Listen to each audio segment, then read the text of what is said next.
Subscribe our channel and press the bell icon.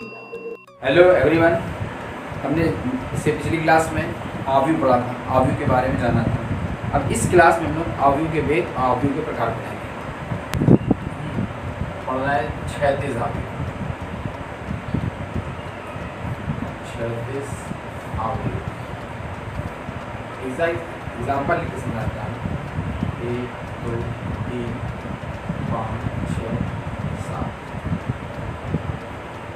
या आपने ये बराबर है। तो 36 आव्यूह की परिभाषा क्या होती है?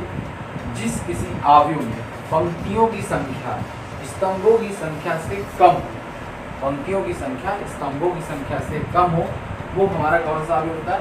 36 आव्यूह होता है। देखिए यहाँ पे पंक्तियों की संख्या 1 2, एक पंक्ति है और दो पंक्ति है, मतलब रो कितने हैं? 2 हैं, कॉलम कितने हैं? 3।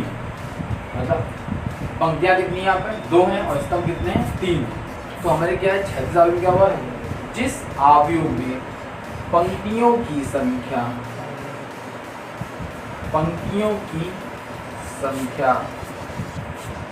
कम होती है स्तंभों की संख्या से।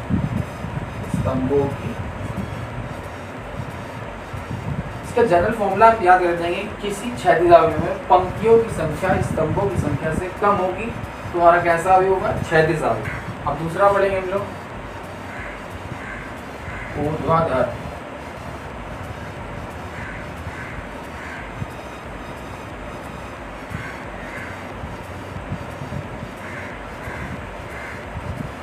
ऊर्ध्वाधर इसको लिखेंगे, इसका एग्जांपल लिख लेंगे हम लोग। 5 6 1 7 8 9 4 5 7 1 0।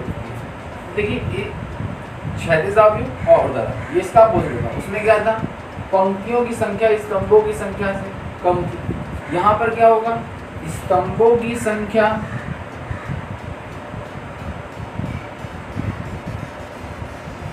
कम होगी पंक्तियों की संख्या से। किसकी संख्या से? पंक्तियों की संख्या से। तो 36 आव्यूह की परिभाषा क्या थी? जिसमें पंक्तियों की संख्या स्तंभों की संख्या से कम होगी, वो 36 आव्यूह होगा। ऊर्ध्वाधर आव्यूह क्या होगा? जिसमें स्तंभों की संख्या पंक्तियों की संख्या से कम होगा, वो हमारा ऊर्ध्वाधर आव्यूह हो जाएगा। इसी में तीसरा आव्यूह क्या हो जाएगा हमारा? वर्ग आव्यूह। वर्ग आव्यूह क्या होता है? ऐसा आव्यूह जिसमें पंक्तियों की संख्या स्तंभों की संख्या के बराबर होती है, उसे कहते हैं हम लोग वर्ग आव्यूह। क्या होता है? जिसमें पंक्तियों की संख्या बराबर होता है स्तंभों की संख्या। तो कैसा आव्यूह होता है हमारा? वर्ग आव्यूह। इसका एग्जांपल लिखेंगे, a बराबर 5 4 2 3। ये हमारा हो गया a, एक वर्ग आव्यूह है। क्यों? क्योंकि इसमें पंक्ति कितनी है? 2, स्तंभ कितने हैं? 2। तो इसका क्रम कितना हो जाएगा? 2 + 2। अब एक और एग्जांपल लेते हैं, b बराबर 5 3 1 4 5 0 3 2 1। इस b वाले आव्यूह को भी हम क्या कहेंगे? वर्ग आव्यूह कहेंगे, क्योंकि इसमें भी पंक्तियों की संख्या स्तंभों की संख्या के बराबर है। 1 2 3 1 2 3। उसका क्रम क्या हो जाएगा? 3 × 3 हो जाएगा। देखिए 4th नंबर है पंक्तियाँ। ऐसा आव्यूह जिसमें सिर्फ पंक्ति हो, उसे हम क्या कहते हैं? पंक्ति आव्यूह कहते हैं। पंक्ति आव्यूह, ऐसा आव्यूह जिसमें पंक्तियों की संख्या 1 हो, उसे पंक्ति आव्यूह कहते हैं। जैसे a बराबर 1 2 3, यह हमारी पंक्ति। स्तंभ आव्यूह क्या होता है? ऐसा आव्यूह जिसमें स्तंभ की संख्या 1 हो, उसे हम लोग क्या कहते हैं? स्तंभ आव्यूह कहते हैं। जैसे 3 4 5, ये हमारा स्तंभ आव्यूह है। इसके बाद शून्य या रिक्त आव्यूह, इसे कहते हैं नल या जीरो मैट्रिक्स कहते हैं।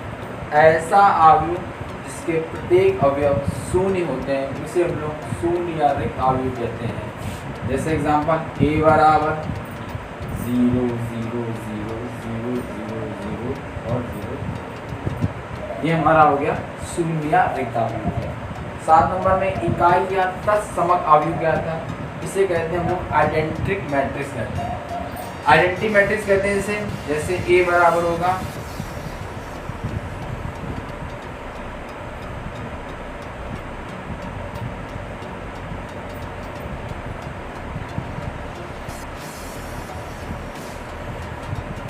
ऐसा अवयव जिसका विकर्ण जो होगा वो एक एक होगा, मतलब इकाई, इसमें बोलते हैं ना इकाई तत्समक अवयव। ऐसा अवयव जिसका मुख्य विकर्ण जो होगा, मुख्य विकर्ण के अवयव क्या होंगे, एक एक हो जाएंगे और अन्य अवयव शून्य हो जाएंगे। तो ऐसे अवयव को क्या कहेंगे हम लोग, इकाई या तत्समक अवयव कहते हैं। और इसे आई से प्रदर्शित करते हैं, कैपिटल आई से हम लोग इकाई या तत्समक अवयव को प्रदर्शित करते हैं। शून्य और रिक्त अवयव को कैपिटल ओ से रिप्रेजेंट करते हैं। हमने आपको बताया था इकाई तत्समक अवयव बताया था कि मुख्य विकर्ण के अवयव एक एक हो। तो मुख्य विकर्ण क्या होते हैं, ऐसा अवयव जिसमें, जैसे आपको ए बराबर कोई अवयव दिया हुआ 5 4 3 1 0 7 8 1, एक ही अवयव को दिया हुआ है, इसमें दो विकर्ण दिख रहा है। एक विकर्ण हमारा इस तरह से आ रहा है 5 0 3, एक विकर्ण 3 0 8। तो दो विकर्ण होंगे इसमें, लेकिन हम लोग इसमें मेन विकर्ण जो होता है हमारा वो मुख्य विकर्ण होता है। मुख्य विकर्ण होता कहाँ है, जो बाएं से ऊपरी संख्या और दाएं से निचले संख्या को मिलाए बनाया, मतलब 5 0 और 2, ये हमारा कैसा भी, ये कैसा विकर्ण हो जाएगा, मुख्य विकर्ण हो जाएगा। तो ये हमारा जो मेन होता है इसे हम लोग मुख्य विकर्ण, विकर्ण दो होते हैं लेकिन मेन विकर्ण जो होता है हमारा यही होता है, इसी विकर्ण से हम लोग इसको काउंट करते हैं। ये हमारा हो गया मुख्य विकर्ण हो जाएगा। तो इसमें इकाई या तत्समक अवयव का था, तो जो मुख्य विकर्ण होगा उसके अवयव, प्रत्येक अवयव एक एक होंगे, वो हमारा क्या कहलाएगा, इकाई या तत्समक अवयव कहलाएगा। इसके बाद क्या पढ़ते हैं, विकर्ण अवयव।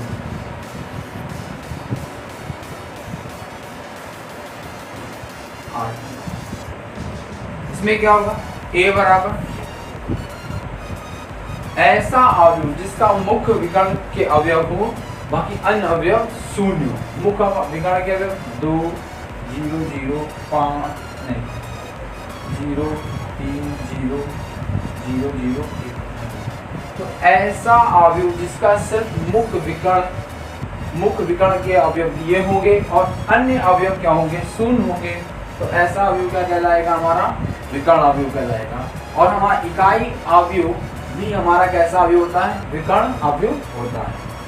अदिश अवयव, अदिश अवयव क्या होता है, ऐसा अवयव जिसके मुख्य विकर्ण अवयव के अवयव एक अचर राशि होंगे, वो हमारे क्या कहलाएंगे, अदिश अवयव कहलाएंगे। जैसे ए बराबर के और के 0 0 0,